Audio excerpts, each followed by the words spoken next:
Hello, and welcome back to HunterTuned. Today we're going to be putting this B20 VTEC engine into my Honda CRX. We got started a little bit without you guys, but we didn't do too much off camera. I want to try to film some more of the process today than we normally do. So anyways, we did just get the car jacked up in the air. We got it on jack stands, just on the pinch welds on both sides. And then, so we were pushing this car into the shop earlier, and the shift linkage, we never zip tied it up. So the shift linkage is just dragging on the ground, and I ended up bending my shift linkage. So it's a little bit rusty, so I kind of just bent it back, and it's just the support that goes on the transmission. It's not the actual shifting mechanism part. It's just the support part with the red, the big circle bushing with the washer and the bolt that go into the side of the trans. That part bent a little bit, so hopefully that'll be all right, and we don't have issues with it. But anyways, like I said, we got the car jacked up, and we got the motor on the cherry picker so far. So we got the motor on the cherry picker pretty much just by using a distributor bolt and one of these front power steering bracket bolts. That's usually where we go. I don't usually like using just a single distributor bolt because this isn't a whole lot of material right here to lift the whole engine and transmission. Sometimes I'll do 2 holes or like all 3 distributor bolt holes instead of just the one, but this head it's definitely been passed around a little bit, and some of the holes are wallowed out. So we're just using the one and playing it risky today. It's not as heavy because we put a lightweight flywheel on it. We lifted the LS with a 10 mil. The whole LS motor we lifted with a 10 mil bolt? Yeah, whatever. It'll be fine.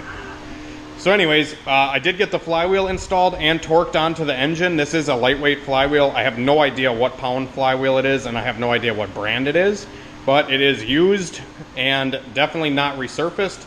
So yeah, we're gonna send it. But so anyways, we got all the flywheel bolts on here. They're 17 millimeter 12-point bolts to install the flywheel on these engines.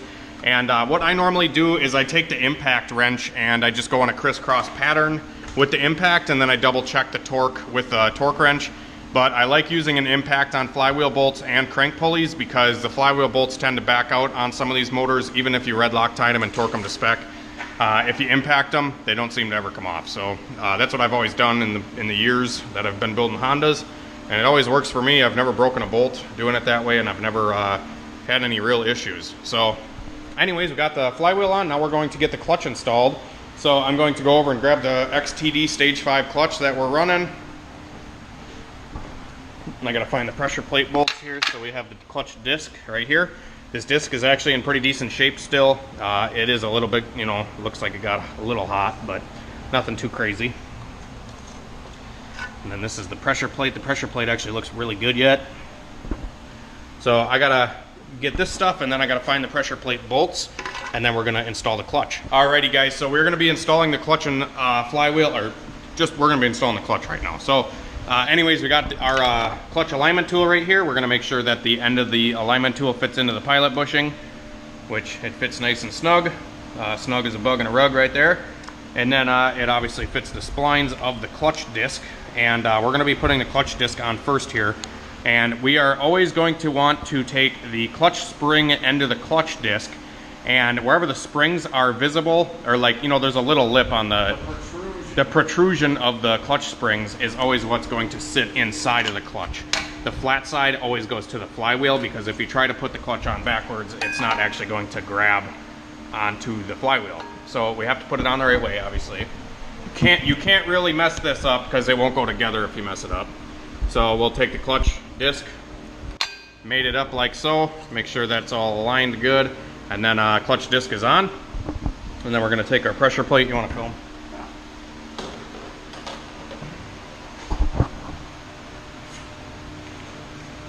We're going to take the pressure plate here, and we're going to slide it over the alignment tool, and we're going to line up the bolt holes wherever the dowels and bolt holes all line up together, which is right there. Sometimes you got to spin it around to make sure all the holes line up.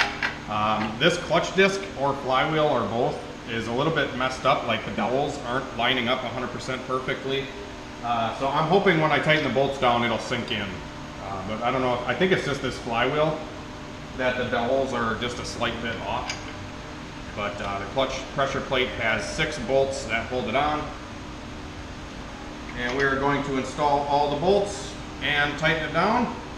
And when I torque the pressure plate down, what I do personally is I take a 3/8 ratchet and I go in a crisscross pattern until everything is tight, and then you can double check it with a torque wrench, but a lot of times tight with a 3/8 ratchet is plenty for a clutch disc or clutch pressure plate.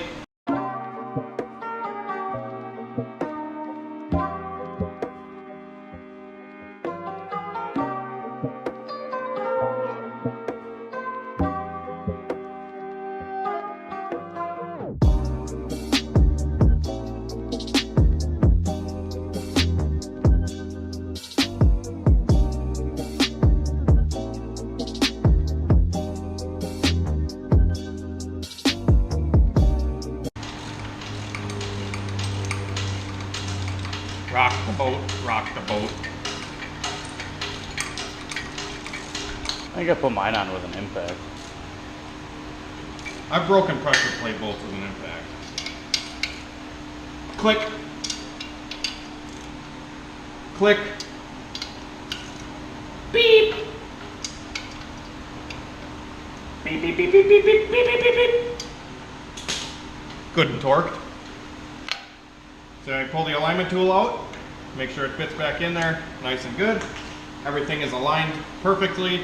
And one thing you'll notice when you tighten the pressure plate down is the clutch fins here on the pressure plate will start out here, and then as you tighten the pressure plate, they're gonna start to sink in. Did you watch that? Yeah. I think I asked you that. We put one for some motor.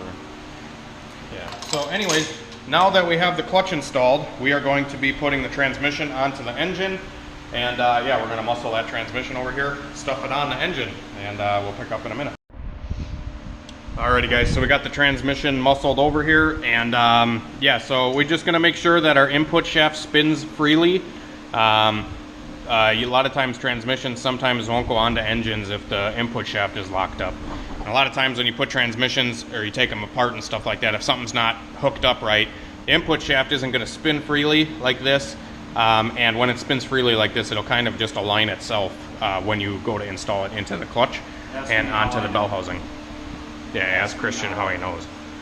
So anyways, we are going to, we just kind of checked the throw-up bearing here, make sure that was good. It is a little bit old of a bearing, but it doesn't make any noise, so we're just going to reuse it. And yeah, we're going to stuff the transmission onto the engine now.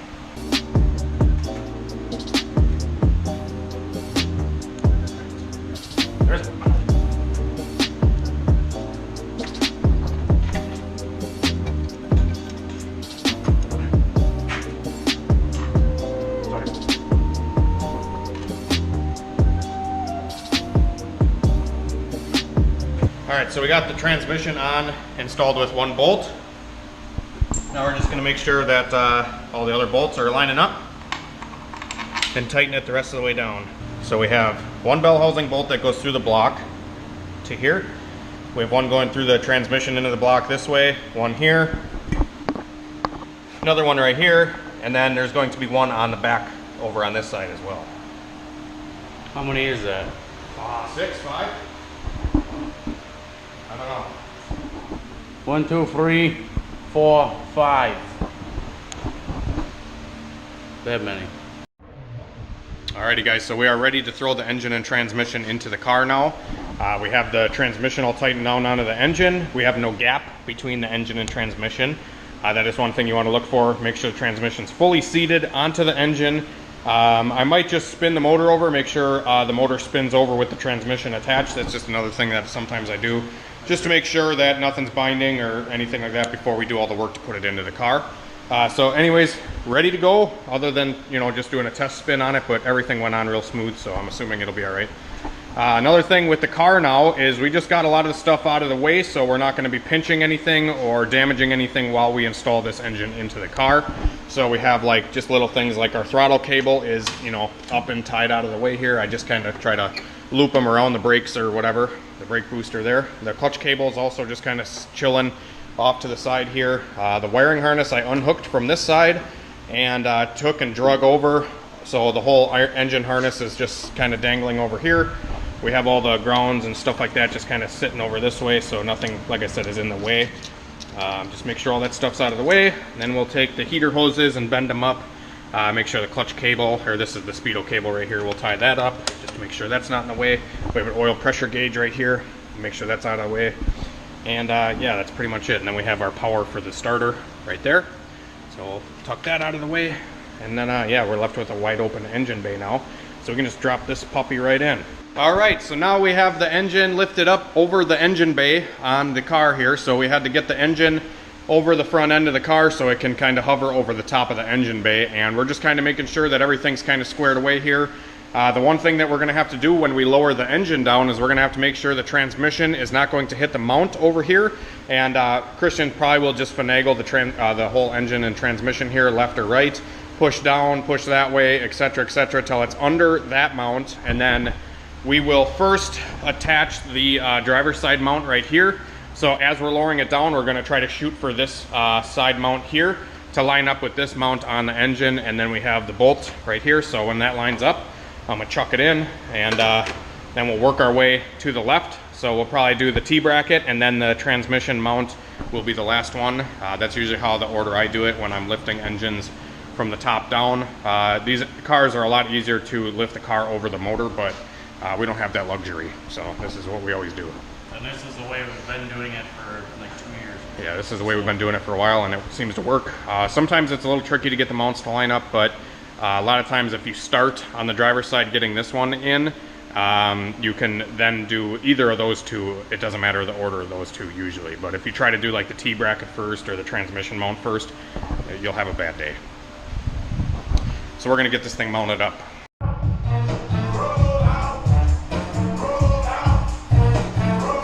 Alrighty guys, so we got the engine all installed into the car now. Like I said, we got all the mounts are tight. The 2 bolts on the bottom of the T-bracket are tight. The one on the top of the trans is tight. And all the bolts on the transmission mount over here are tight. Besides one's fucking stripped. I wasn't going to say it, but I'm just going to be honest in this video. This back one here is a little stripped. Just a little bit? We got 2 good ones and one half a good one, and then that one, so we'll be fine. It wouldn't be a fucking Honda if one bolt wasn't fucked up. That's true. You know, so... I mean, technically it would still be a Honda. Yeah, it still would be. Yeah. So anyways, now, the only things that we did other than mount the engine into the car is we hooked up the clutch cable. So we just had 2 bolts here for the bracket, and then the cable just slides through here and gets attached onto the lever. And then we just, you know, adjust it till the slack is gone.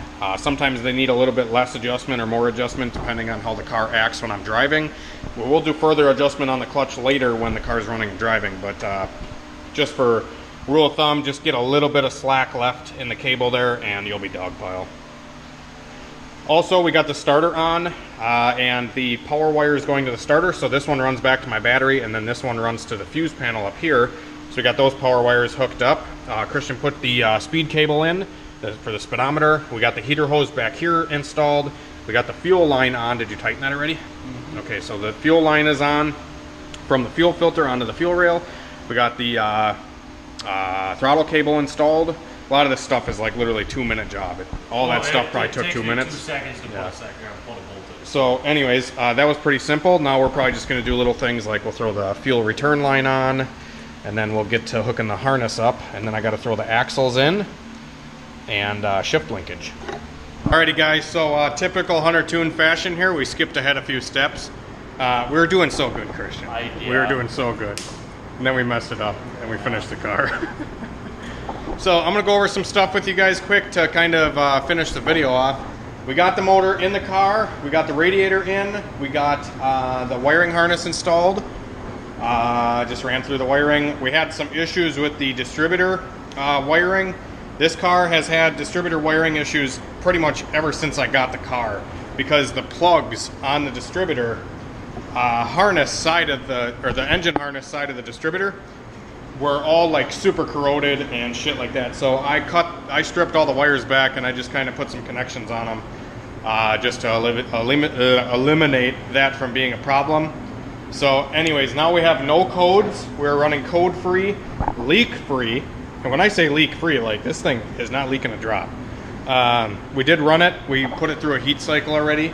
Like I said, we just get in our zone, and when we get in the zone and we just keep wrenching, we just keep wrenching. and we just ended up getting it done. So we got the axles installed. I'm gonna crawl under here and show you guys what we got going on.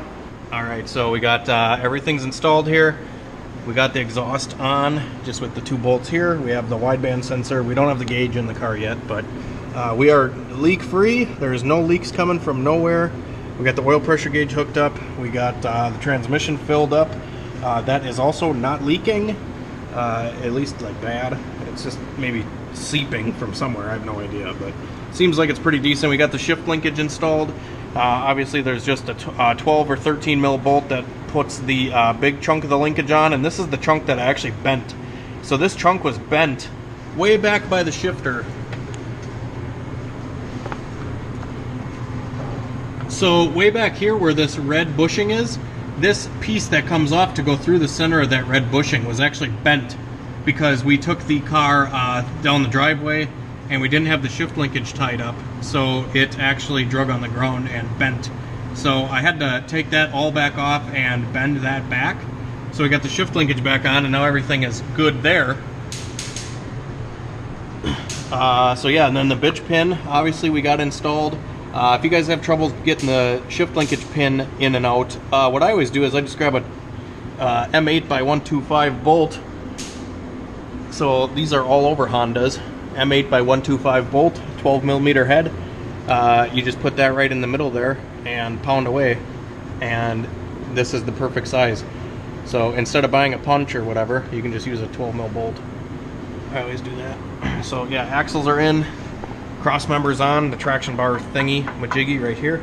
That's all installed. Yeah. So we got the engine filled up with the Walmart SAE HD 30, which is just straight 30 weight. We have that installed. And on a cold start, this thing had about 90 pounds of oil pressure, which is good. And hot, after running it for a half hour, the oil pressure was still at 25. And then as soon as I hit the gas pedal, it's like a tack, and it pegs the gauge at like 80 or 90. So that's cool. We put an oil pump on off of my red hatch, which had a ACL orbital spring in it. So we have a little bit higher capability of pressure now, because the old motor that was in here had a stock pump and it wasn't shimmed, and it would quit at like 65. It wouldn't build any higher than 65 pounds oil pressure. So now that was cold. Oh, on a cold start. Yeah, on a cold start, it would only do like 65, and 8,000 RPM, it'd be stuck at like 60. So now with the new pump, we have the ACL orbital spring, which is just a stiffer spring, kind of same thing as shimming the stock one. We just threw that in there because I had a bad ACL pump, but it had a good spring, so we took the spring out of it, put it in this pump, and now we're running 80 pounds to 90 pounds while we're revving it up. And we also filled the transmission up with oil, and me and Christian thought it'd be kind of fun to try a cocktail in the transmission. We did have some issues, mainly probably because of the clutch and that snap ring not in the transmission case. But what we're doing is we're running, normally I always run Pennzoil synchro mesh in the transmissions. Nothing else ever, usually ever. But this thing's kind of just like a joke. It's all motor, it's nothing like too crazy. And we figured we'd try out gear lube in the Honda tranny, which normally, you know, you guys are probably gonna be like, oh, you can't do that, but ask yourself if you ever tried it. And if you never tried it, don't harp on it till we try it. So my Subaru WRX takes 80/90 gear lube in the manual transmission. And if you guys read the back of a gear lube bottle, it actually says right on here, manual shift transmissions. So I'm thinking, plus the Honda transmissions have a differential inside of them. So differentials usually always take a gear lube. And we're thinking, you know, it's just a possibility that we're just brainstorming, and we could be 100% wrong here. But if we run a thicker oil in the transmission, say gear lube, well, what we did is we took 1 quart of 80/90 gear lube, and we took 1 quart of high mileage 530. You know, high mileage might help out more. I have no idea. It's just conventional oil, nothing crazy. Christian just runs normal 1030 in his transmission. He doesn't really have any problems. But it might shift a little easier if we find a cocktail that works good. So anyways, we put that 80/90 in there, and we're gonna try it out over the next couple days, and once this thing's broke in a small bit, I'll probably go crack on it and bang some gears. But back to my theory with the 80/90 in the transmission, my Subaru takes it factory. That's how what they recommend. And the reason they recommend it is because there's a differential inside the transmission. Same thing as this thing. So I don't see how it would hurt. A thicker fluid is going to have more shock protection. It's going to have more, like, you know, if the differential bangs around or the car wheel hops or something like that, those teeth are going to slam back and forth on each other extremely fast and extremely hard. So with the gear lube in there, it might add a little bit of a cushion to maybe save the differentials that we always break on these cars. Who knows, maybe we'll set records because we'll be the guys holding secrets of running gear lube in our Honda trannies, and then they'll be taking 1,000 wheels. Walmart gear lube. Walmart gear lube for the win. So anyways, we're going to change the oil out on this thing tomorrow, and I'm going to run, I don't know if I'm going to run Schaefer's or if I'm going to run the Valvoline VR1 racing oil. I got this case of VR1 racing oil from my grandpa. They cleaned out a storage unit and they had a whole case of it sitting there, so I got it for free. And I figured I'll try it out maybe on this motor, or I'll just run Schaefer's like I normally do. But we'll find out what we're going to run in it and let you guys know. But I do want to get the SuperTech HD30 out of this thing like super soon. We might take it on a little bit of a cruise, but we're not going to beat on it whatsoever, and we're just going to be easy on it. Like I said, after about 30 minutes of running, this car's still got 25 pounds of oil pressure, so we're doing pretty good there. Yeah, and then the distributor wiring was a fucking headache. We still have to wire the VTEC. I just have it twisted onto here. We still have to get the supports on the radiator too. They're sitting over there, Christian, if you want to grab them. And then, yeah, so I'm pretty happy so far with how everything is doing. Oh, we also had a bitch of a time bleeding the cooling system on this thing. Oh, yeah. We sat here for frickin' ever trying to bleed this thing, and it would not get no heat inside the car. So I don't know if the thermostat's a little sticky or what's going on. But normally you have the heat on, you turn, you know, you bleed it with the coolant funnel. And, you know, we were just having a hell of a time, but we finally got it. We got hot heat inside the car now, and everything is doing good. Is that for this side? Yeah, this is for this side. You know it's for this side because it has the holder for the hose on the overflow. Yeah, good idea. Yep, so we're going to put the little radiator stays on. It's funny, this radiator that's in this car is fucking bent. It is. The radiator's bent. You can see it. You can definitely tell. Definitely bent. Get bent, radiator. I already am. That was a good joke. Was it? Yeah. Ooh, I don't know if I can do this fucking two-handed here. One-handed? Yeah, same thing. Well, you got it all day. Fucking mosquito on me. So some guy's been commenting a bunch about the aloe. Oh, I almost had it, dude. Some Look at that. Some fucking thing that you can put on your skin, and it's like no mosquitoes will ever touch you. Really? Supposedly. What is it? I have no idea. I need to know. Miracle Juice. I'll have to look through the comments. Oh, yeah. That goes there. Bug zapper's going nuts. We have the fucking door open right now, and that's why the mosquitoes are bad. Normally, if we leave the door shut, they don't come and bug us. Bug us? Door shut and the fan on, we're good. Yeah.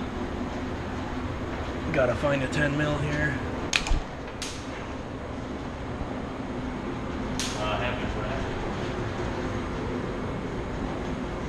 Right there. Yeah. Half inch. These skeeters on my Peter. They're everywhere right now, aren't they? You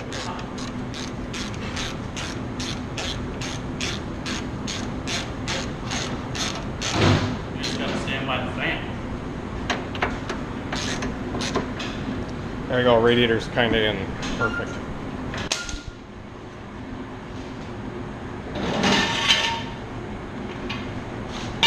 Everything tight? Hang on. Okay. You're good. Slow and steady.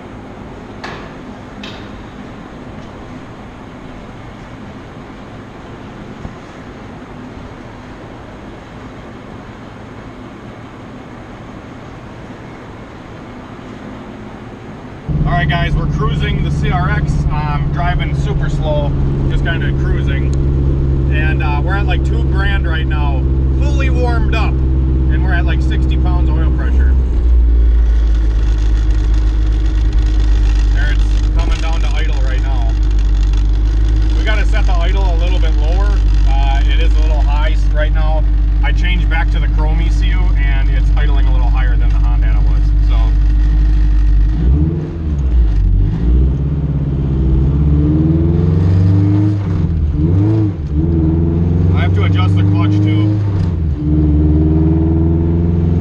let me tell you what, guys, this thing, what I noticed immediately is the car drives so much smoother. The transmission shifts so good. It's just the clutch is a little bit high up on the adjustment. So that's awesome. Super excited. We're just driving down some back roads right now. And yeah, I'm super excited. Look at that fucking oil pressure at 2,500 RPM, 80 pounds. There's the spring. Yep. You see the relief on the... Yep. Yep, it'll drop down.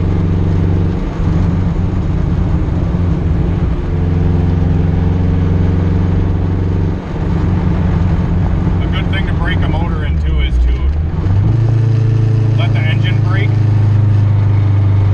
Because what that does is it creates a high vacuum situation where the rings will be able to seal up.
Fucking mint.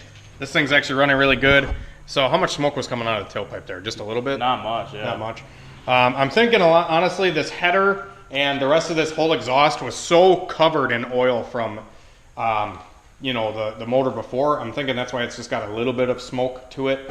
And it might be rich too, I have no idea. We don't have a wideband in it right now. But other than that, the car is running good. The transmission has never shifted this good before. The only thing I got to do is I got to adjust the clutch a little bit. I have to tighten the cable up a little, I think, because the clutch is very high up in the travel. So I have to do that. And yeah, I think that's it. CRX is running. Probably pop the hood, make sure we don't got any other leaks coming out now after we drove it for a little while. It's looking pretty good, guys. Looking pretty good. Yep, nothing coming out of the cam seals. There's a valve cover back there. This is a reused valve cover gasket too. Like, I always reuse the valve cover gaskets if they're OEM. And this is an OEM valve cover gasket that I've had for like 2 years. And I don't replace them because OEM ones don't stretch and they don't leak. So yeah, it's like really high up. Yeah, it's too high up. So we're gonna have to yeah, we'll have to loosen this, I think. That's what we'll have to do. So, yeah, other than that, I'm stoked. Nothing else is leaking. We are doing good, guys. We're doing good. So, yeah. We'll have to come back in the morning. We'll double check the coolant, double check the oil, double check there's no leaking from the transmission. And, yeah, probably change the oil right away, get some good oil in it. Now that we got, you know, 20 minutes or so of runtime on it. Half hour probably. Hell yeah. Drop a like, comment, subscribe if you guys are new, and stay tuned for more videos with the CRX coming soon. I bet you this thing makes more than it did before because everything is working in harmony. Transmission's not fucked up. The rings are probably sealing a little bit better, and the bearings aren't messed up. Hopefully. They're not messed up. I don't know if they are. Knock on wood, they're going to be good. But yeah, so last time, the last motor I had in here, the first drive we took it on, the motor locked up. So we're already doing better than the last time. So anyways, have a great night and better tomorrow, guys. We will see you later. Thanks for watching.